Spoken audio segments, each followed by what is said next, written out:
Setelah Wilopo menyerahkan mandatnya selaku Perdana Menteri akibat dari peristiwa Tanjung Maroa. Penyusunan kabinet yang baru membutuhkan waktu 6 minggu hingga percobaan sebanyak 5 kali. Dalam penyusunan format kabinet dari koalisi partai-partai di parlemen hingga akhirnya Partai Nasional Indonesia, Nahdlatul Ulama, dan Partai Indonesia Raya berhasil untuk menyusun format turut kabinet yang baru. Ali Sastro Amijojo, tokoh kelahiran Grebek, Jawa Tengah, tokoh yang menjabat sebagai Ketua Umum dari Partai Nasional Indonesia, terpilih menjadi Perdana Menteri keempat yang akan kita bahas dalam materi kali ini, yaitu masa demokrasi liberal Kabinet Ali Sastro Amijojo yang pertama. Nah, untuk memudahkan kalian dalam memahami materi, maka dari itu, perhatikan peta konsep berikut ini. Pertama, kita akan melihat bagaimana pembentukan dari Kabinet Ali Sastro Amijojo yang pertama. Kedua, kita akan melihat bagaimana perkembangan dari pemerintahan Kabinet Ali. Dan yang terakhir, kita akan melihat akhir dari Kabinet Ali Sastro Amijojo yang pertama. Maka dari itu, yuk kita bahas konsep kita yang pertama. Pembentukan Kabinet Ali Sastro Amijojo pertama didasarkan atas keputusan Presiden Republik Indonesia di nomor 132 tahun 1953. Kabinet Ali resmi dilantik di tanggal 31 Juli tahun 1953 dan mengakhiri perjalanan pemerintahannya di tanggal 24 Juli tahun 1955. Kabinet Ali dibentuk dari koalisi antara Partai PNI, NU, dan PIR Masyumi, dan PS tidak dilibatkan. Akhirnya menjadi pihak oposisi dalam pemerintahan Ali. Sementara itu dalam menjalankan pemerintahannya, Ali Sastro Amijojo menyusun beberapa program kerja, yaitu yang pertama meningkatkan keamanan dan kemakmuran rakyat, kedua menyelenggarakan pemilu, ketiga pelaksanaan politik luar negeri, bebas aktif dan peninjauan kembali terhadap keputusan KMB, keempat perjuangan pengembalian Irian Barat, dan kelima penyelesaian pertikaian politik dengan menyerahkannya kepada parlemen. Semenjak awal dibentuknya kabinet ini, program kerja menjadi sesuatu hal yang cenderung diabaikan karena pemerintahan kala itu hanya mementingkan persoalan untuk mempertahankan kekuasaan serta fokus utama dalam memenangkan pemilu pertama yang akan diselenggarakan di tahun 1955. Selanjutnya, kita akan bahas mengenai perkembangan dari pemerintahan Kabinet Ali Sastro Amijojo. Yang pertama, semasa pemerintahannya, Ali Sastro menghadapi serangkaian masalah-masalah yang harus ia tangani. Seperti yang pertama yaitu kembali memburuknya situasi ekonomi setelah harga-harga barang relatif stabil di pertengahan tahun 1952. Inflasi ternyata kembali melonjak. Peredaran uang meningkat sebesar 74% dan nilai tukar rupiah menurun drastis dari 44% menjadi 27%. Hal ini menyebabkan eksportir di luar Jawa yang terdiri atas orang-orang Masyumi terkena imbas negatif hingga penyeludupan semakin meningkat yang nyatanya didukung oleh tentara-tentara daerah di luar Jawa.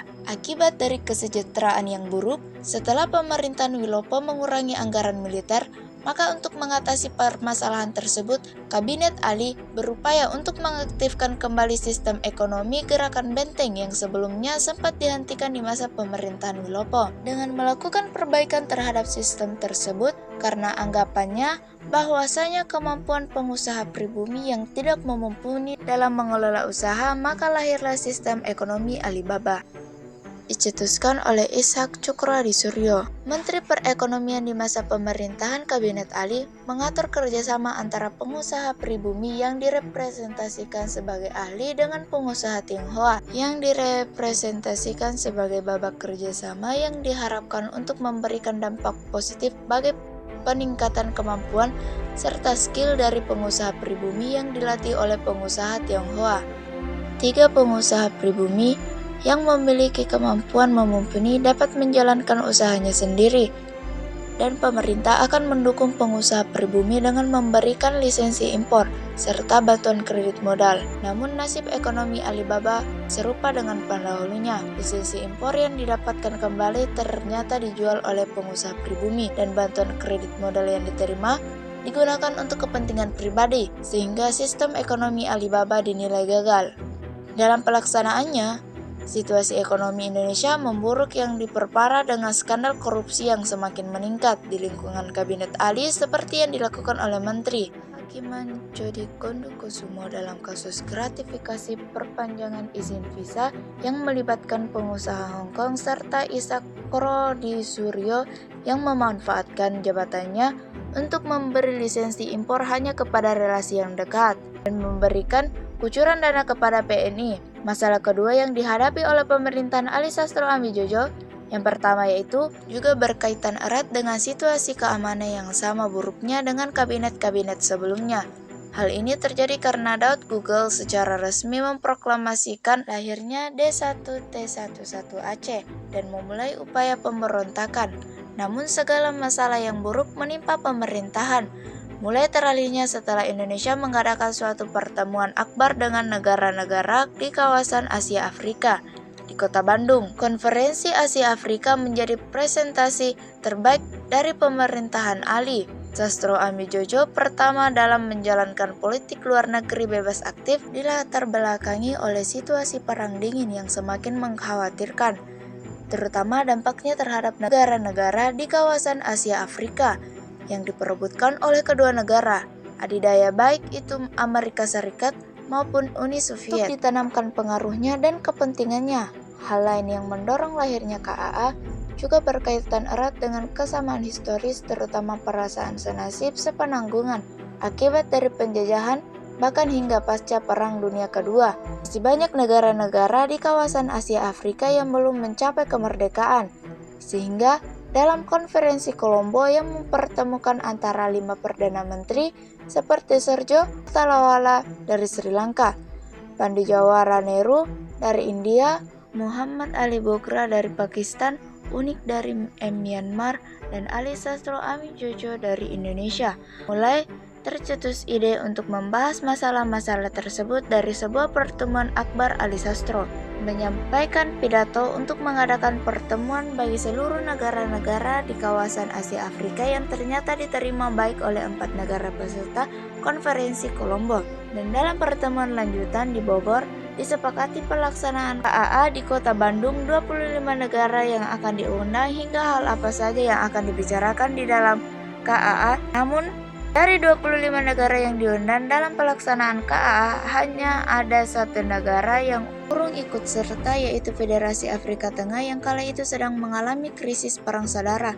Maka setelah rampungnya segala persiapan tepat di tanggal 18 April tahun 1955, konferensi Asia Afrika akhirnya dilangsungkan di Kota Bandung, dan tepatnya di Gedung Merdeka, dan dibuka dengan pidato dari Presiden Soekarno. Sidang-sidang selanjutnya dipimpin oleh ketua konferensi yaitu Ali Sastro Amijojo.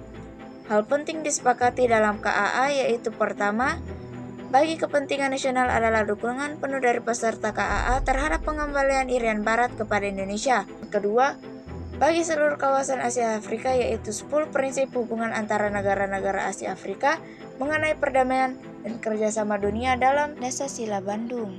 Pelaksanaan KAA memberikan efek yang besar bagi posisi Indonesia dalam pencaturan politik global dan memberikan kesan bahwasanya Indonesia sebagai pemimpin bagi seluruh bangsa-bangsa di kawasan Asia Afrika. Selanjutnya, kita akan membahas mengenai akhir dari Kabinet Ali Sastro Amijojo. Yang pertama, keberhasilan pelaksanaan KAA tidak serta-merta memberi aman bagi keberlangsungan kabinet karena situasi internal dalam negeri yang buruk, terutama luka lama yang kembali muncul sebab akibat dari memburuknya hubungan antar militer dari pemerintahan sipil dalam peristiwa 17 Oktober di tahun 1952. Pergantian pucuk pimpinan KSAD menjadi sebuah polemik baru setelah Bambang Sugeng mengajukan permohonan berhenti selaku KSAD yang disetujui oleh kabinet pemerintahan. Akhirnya mengangkat Bambang Utoyo menjadi KAIS yang baru. Namun tindakan pemerintah direspon dengan protes TNI AD yang menilai pengangkatan Bambang Utoyo tidak sesuai dengan norma-norma yang berlaku di kalangan TNI Angkatan Darat. Situasi yang dimanfaatkan oleh partai-partai oposisi untuk mendukung tindakan TNI AD sekaligus menyerang Kabinet Ali Sastro Amijojo yang pertama. Nahdlatul Ulama selaku partai koalisi Ali mulai menunjukkan rasa tidak puasnya terhadap kebijakan Ali dalam bidang militer, ekonomi, dan keamanan hingga NU mengambil langkah untuk mengakhiri koalisinya, serta menarik menteri-menterinya dari kabinet.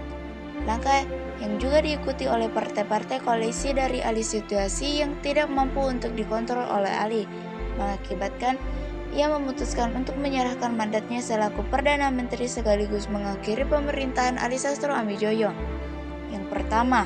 Nah, itu adalah akhir dari Kabinet Ali Sastro Amijoyo yang pertama. Selanjutnya, mari kita tarik kesimpulannya.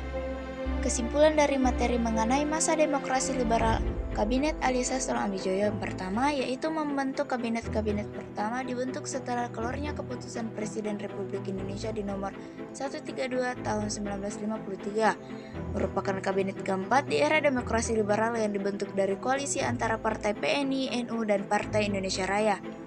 Kedua, perkembangan pemerintahan. Ada beberapa hal yang bisa kita amati seperti pertama, memburuknya situasi ekonomi dengan meningkatnya inflasi, turunnya nilai tukar rupiah, serta masalah etis seperti korupsi, upaya untuk mengatasi masalah ekonomi dengan sistem Alibaba. Berakhir dengan tragis masalah lain yang muncul yaitu memburuknya situasi keamanan dengan lahirnya pemberontakan T1T11 Aceh. Namun salah satu keberhasilan pemerintahan Ali adalah pelaksanaan politik luar negeri bebas aktif dari pelaksanaan konferensi Asia Afrika. Ketiga, akhir dari Kabinet Ali Sastro Amijoyo yang pertama yaitu kabinet ini harus mengakhiri pemerintahannya diakibatkan oleh pergantian pucuk pimpinan KSAD yang mengakibatkan pecahnya koalisi dengan mundurnya Nahdlatul Ulama.